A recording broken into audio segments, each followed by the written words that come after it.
Hi, and welcome to my review for the movie Thor. Thor, just released a couple days ago. I had the chance of seeing it in theaters. Is one of the next big Marvel franchises, and it's kind of an interesting superhero movie in that it deals with, well, all superhero movies deal with things that are impossible, obviously, but this one deals with something a little bit different, something that is like otherworldly almost. I had never read any of the Thor comics, so I obviously didn't really know much about the mythos except just the basics, like Thor is the god of thunder in this mythology, and his brother Loki is the god of mischief, aptly titled, and basically that's all I knew going into the film. The film begins. The first 25 minutes kind of begins. They decide the first 25 minutes of the film are going to be about Thor, who he is in his realm, which is called Asgard, and how he is arrogant and self-obsessed and just really not fit to be a king. His father believes, Anthony Hopkins' character, and basically Thor almost gets his civilization, Asgard, into another conflict with the ice giants. I know that sounds kind of weird, but that's what they're called. Thor attacks them without the king's authorization with a group of people, and it doesn't work. So Thor fails, and his father comes and bails him out, basically. And his father's furious at him because he could have ignited a war. And his brother, meanwhile, Loki, is on the sidelines. He kind of agrees with Thor, but you can kind of see that he doesn't. And this is the beginning of Loki's ultimate downfall, because Thor is banished to Earth, and then this is where the film goes to Earth. Is that Thor is now a person he's a god in human form. He doesn't have any of his powers. He's still got some strength and fighting skills, but he's not he doesn't have those powers that like with his hammer. So he runs into Natalie Portman, Stellan Skarsgård, and Kat Dennings, and he basically from there on out the movie is Thor trying to become be worthy of the title, be worthy of the status of a god, Thor. So, and then during that whole time, the movie's interchanging with scenes back up in Asgard with Loki, who's consolidating power. He's betraying people. He's manipulating everything for his own ends. Of course, he's doing it because he wants his father's approval. It's a lot like a Shakespeare type play, like Hamlet. So that's going on at the same time, and the movie is it's a really good entry into the Marvel universe. I think it's better than Iron Man. I wasn't the biggest fan of Iron Man. Iron Man has some serious issues with its finale. The end conflict in Iron Man felt really underwhelming, and also the other problem with Iron Man was really a lack of anybody in that movie to even care about besides Tony Stark. There's really not that much character development outside of Tony Stark and Iron Man. I mean, I guess Obadiah Stane gets a little bit of time, but not much.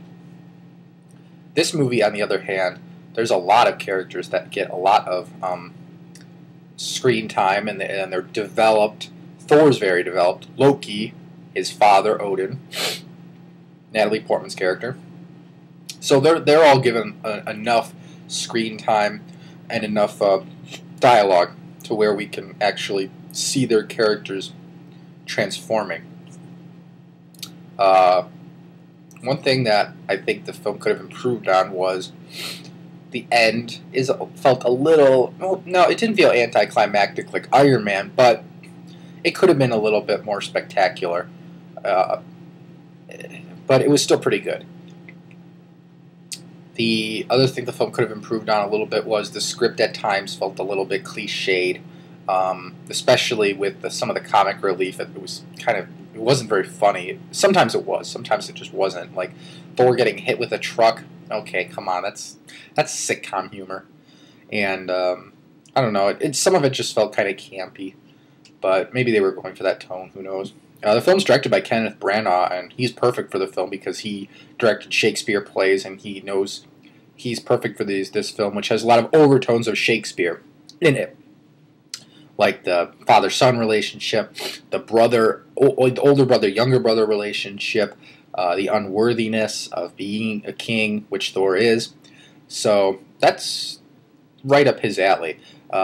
He's never done a big budget, $150 million movie like this, so I think it was a challenge for him. But I think he ultimately met that challenge because he's able to get me, at least. I care about these characters. I care about what's going on.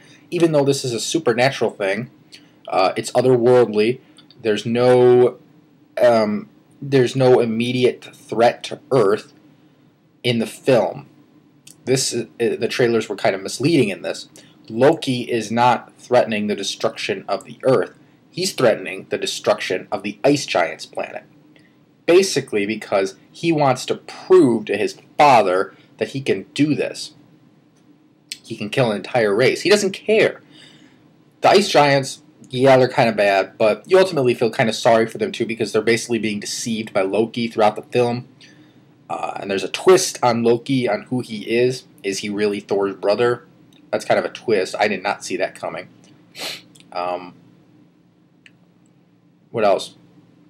I really enjoyed the special effects on Asgard were really awesome. They did a great job there. I did not see it in 3D. I'm totally against 3D. I hate it. And I'm glad I didn't see it in 3D because parts of the parts on the Ice Giants planet, I forgot the name of the planet now, but it's really dark. Like the film is dark there, and 3D only makes it darker, so I probably wouldn't have been able to see much at all. So I'm glad I didn't go with the 3D glasses there. Don't go see it in 3D. Don't give them the money. We need to teach Hollywood that we don't like 3D, especially when it's converted. It's pointless. It's just more money that they're after. Anyway, so overall, I think Thor is a great movie. It's got something for everybody. It's got a love story between Thor and Natalie Portman. It's got its adventure. It's fantasy, obviously, the stuff in Asgard. Unless, of course, you believe in this stuff, which I don't know many people that do anymore. It's Viking mythology. So I guess there might be some people alive that still believe it, but probably not. It's based off of the comic book, so obviously the comic book fans are going to like it. And all the stuff up in Asgard. There's a lot of, language that I didn't really get at first because I'm not a fan of the comic, but I'm sure the comic book fans will know what it is. Another thing I forgot to mention was I really enjoyed the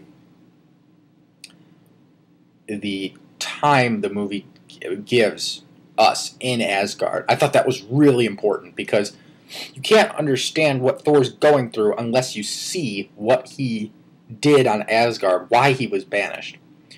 The film could have easily just said, oh, Thor, it's assumed that he was not a good person and not humble enough to be king. But no, the film actually shows it to you. They show you Thor's failures. They show you his overconfidence and his arrogance up in Asgard. That's really important. I'm glad the film did that. The film could have been a little bit longer. It's only about 2 hours right now. To me, a superhero film needs to be about 2 hours and 15 minutes or 2 hours and 20 minutes, which I'm sure it was. But they probably had to cut some stuff out because you can't have a film too long nowadays. God forbid. People actually have to sit in a theater for that long. ADD generation here. But so, anyway, that's just a minor complaint. I'm able to look past it. They brought in a lot of stuff from the Avengers, of course, which they're doing in every Marvel film now, which I heard was terrible in Iron Man 2, how they shoved it in there. They didn't really shove this in. It pertains to the plot. Basically, there's like a government organization called SHIELD that Thor is interested in Thor's hammer because that lands to Earth with Thor. So they're called SHIELD. And they're interested in it, and they're kind of important to the plot because Thor tries to get his hammer back by breaking into their facility. He doesn't succeed, But that's really integral to the plot, and it's good that they had it. The other reference is to Tony Stark's dad. I think it's his dad. Maybe not. It could be Tony Stark himself. I'm not sure when this timeline takes place. If it's like I think it takes place now. So they're talking about Tony Stark, the Tony Stark from Iron Man. Captain America, of course, is referencing Tony Stark's dad because that takes place in the 1950s, but that hasn't come out yet. So there's some references to the Avengers in here. I don't mind that. They're trying to connect all these films. I get it. So I was really surprised by this movie. I did not think this movie was going to be all that good. But the more I heard about it, the more I'm like, okay, they've got a good director. They've got really good actors in Anthony Hopkins and Natalie Portman. And Chris Hemsworth, who is great as Thor. I haven't mentioned that. He's really great as Thor. He's a really good actor. He has great screen presence. He's funny. He's charming. Everything Thor needs to be. He is. He's strong. He was a great casting choice. And I love when they cast unknowns in roles of superheroes in their debuts. Why? Because it's easier for the audience to identify not with the actor, but with the hero.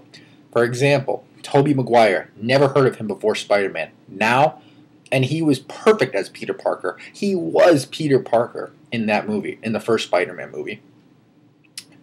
And then same thing with Christian Bale. I had seen like one Christian Bale movie before Batman Begins. He was perfect for Bruce Wayne. He was Bruce Wayne and Batman. Now same thing with Chris Hemsworth. He's perfect. He is Thor. He's going to be remembered as Thor. They're probably going to make more movies with Thor. And they should, because he was a great choice. That was a really good casting decision, to go with like a relatively unknown actor. Now, I think this I see it a lot like Spider-Man. I liked it better than the first Spider-Man. I had a lot of problems with the first Spider-Man, particularly the relationship between Spider-Man and Green Goblin wasn't developed enough. Also, there was some issues with Spider-Man's, what's it called? His inability to sway the public to defend, to like be on his side. That relationship wasn't developed enough. There was one line in the Spider-Man movie where Green Goblin's like, eventually they'll hate you. Okay, one line, and then suddenly that city hates him. Well, what'd he do? I don't know. They didn't explain that well enough. So, I think it's a lot like the first Spider-Man in that there's some things that worked, there's some things that didn't. There's not many things that didn't work, like glaring things that didn't work in Thor, but there's enough to where they can improve. So I see it like that. They're going to improve on things. They're going to make them better. And eventually, I think Thor 2 is going to be really great if they make a second Thor, which I think they will. Spider-Man 2 is awesome because it took everything that worked in the first Spider-Man and made it better, and took out the stuff that didn't work. So I think that's what they're going to do with the next Thor. Hopefully, they're going to try and... Now, Iron Man 2 didn't do this. Iron Man 2 did the exact opposite. Iron Man 2 took what worked in Iron Man, lowered that down, and then took what had been untested, this whole Avengers thing, and shoved it in there. I don't think it worked. Some people, I guess, liked Iron Man 2. That's their opinion. Fine.